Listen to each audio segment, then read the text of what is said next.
Hey guys, welcome back to my channel for a video that I've been planning on filming for ages, and I'm finally getting around to doing it.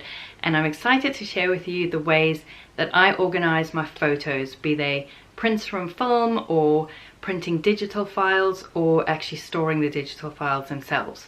I know it can be completely overwhelming, especially nowadays when taking pictures is so easy with digital cameras and cameras on our phones. You can end up with so many photos and feel completely overwhelmed with where to start and how to organize them.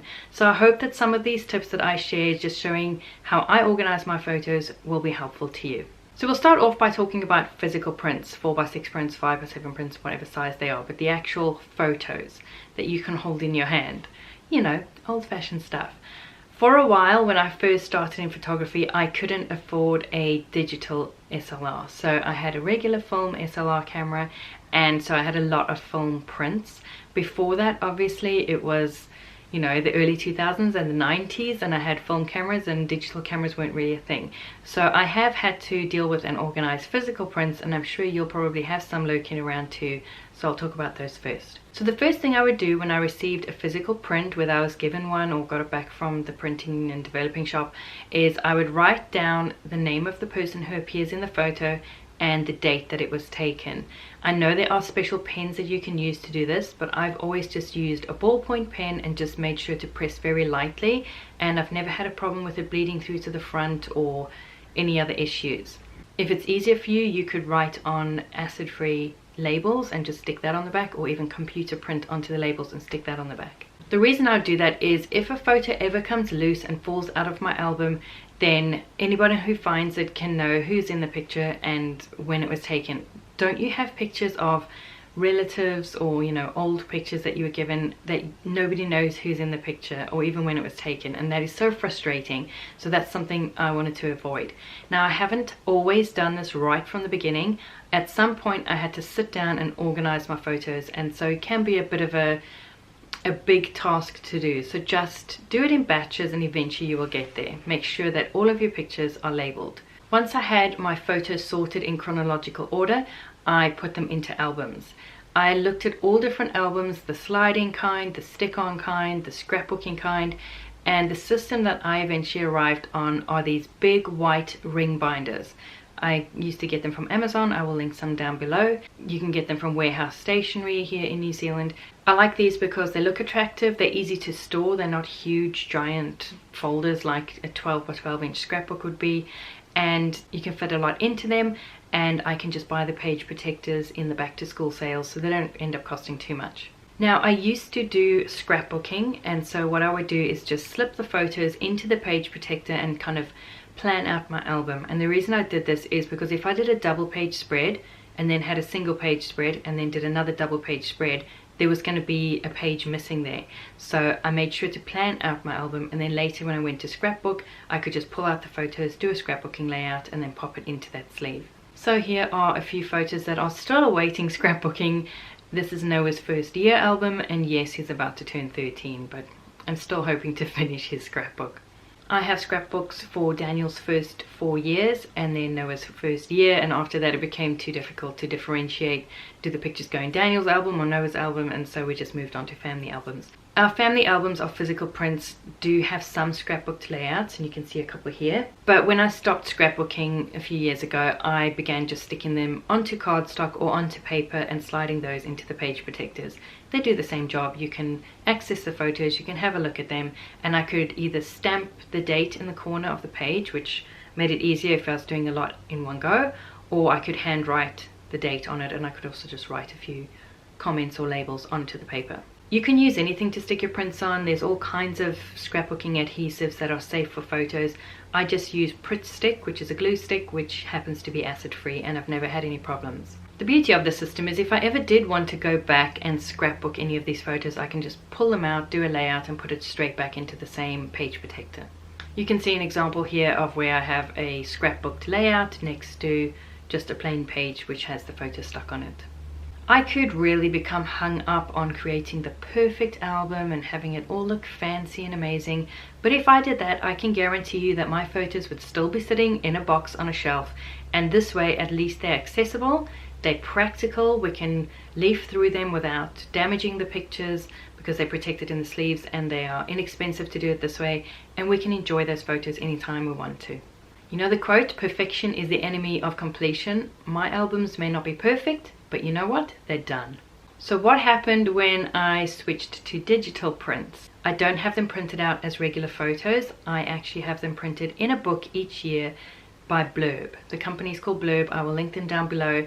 Blurb is a company that prints custom photo books, and the reason I chose Blurb rather than Shutterfly or any of these other companies is the pricing is right. I like the range that they offered, and you can make your book as short or as long as you like, with a maximum being I think 440 pages. I choose to have mine done as 8x10 hardcover books with an image wrap. The reason I chose this size is because I find it easy to store. They're not too deep, and they're also easy to handle.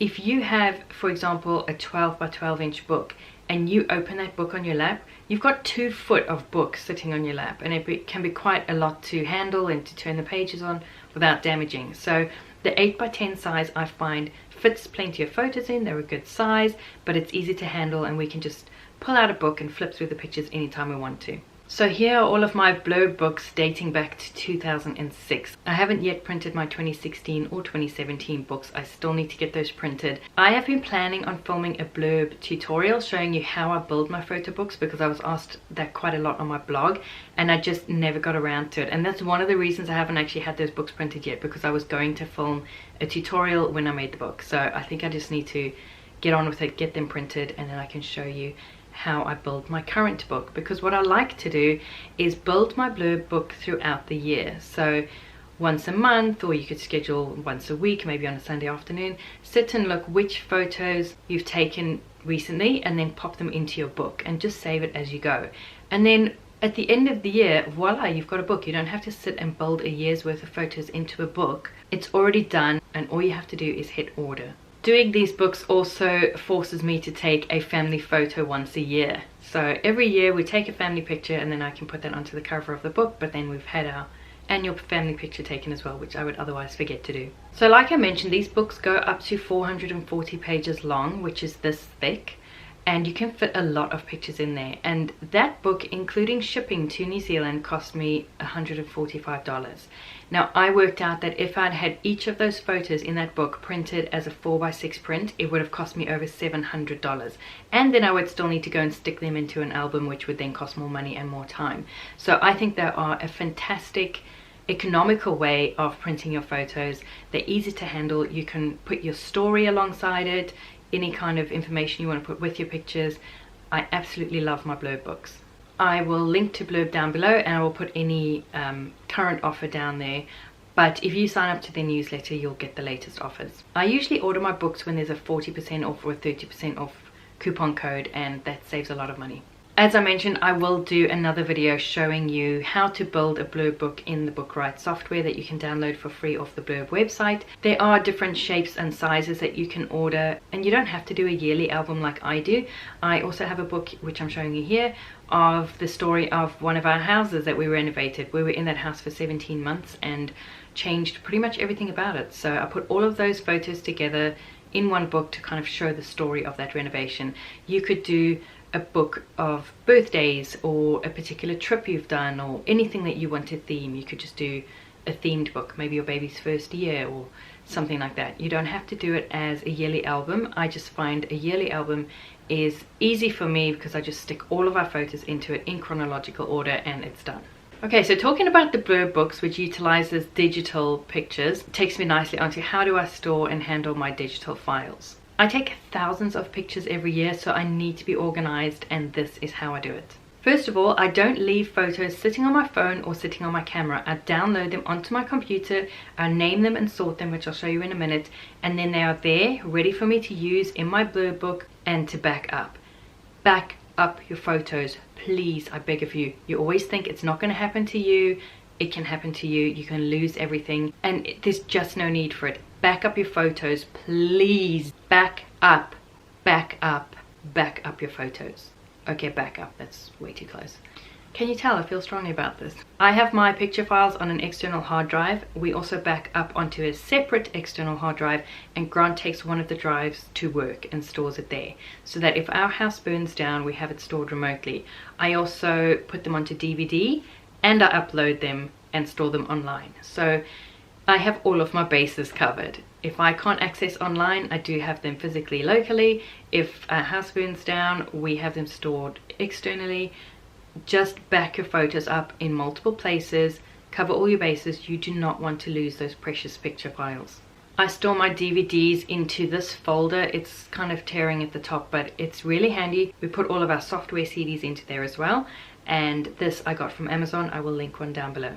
Okay, so I don't keep all of my RAW files. I do shoot in RAW, but I open them, edit them, and save them to JPEG, and those are the files that I keep, and this is how I keep them. On our computer we have a folder called My Pictures, and in there it's divided into years, and then each folder it's divided into months.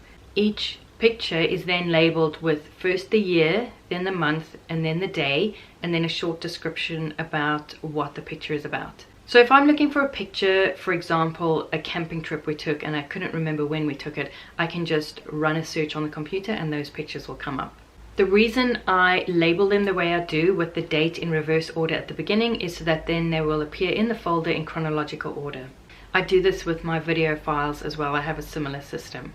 This system has worked for me for years. It makes it so easy to find the pictures I want. They're all organized in date order as well, and I highly recommend this system. I know how overwhelming it can be to organize from scratch if you haven't been doing this for years and you've got years and years worth of pictures piled up. But like I said, just set aside some regularly scheduled time and chip away at it. You'll be surprised at how much you can get done in 15 minutes, and if you do 15 minutes frequently, you'll just get done that much quicker. The whole point of taking a photo is to capture a moment or a memory that you can then enjoy later. If you were just going to enjoy it in the moment, you would just enjoy it in the moment and wouldn't need to take a picture.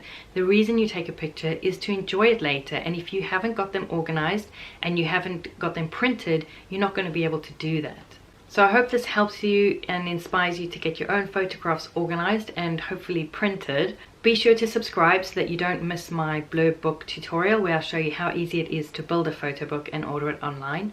I will link here to the blog post covering all of the points that I've talked about in this video and with pictures to look at. It is an older blog post, but it's pretty much the same information. Thank you so much for watching, and I will see you in the next one.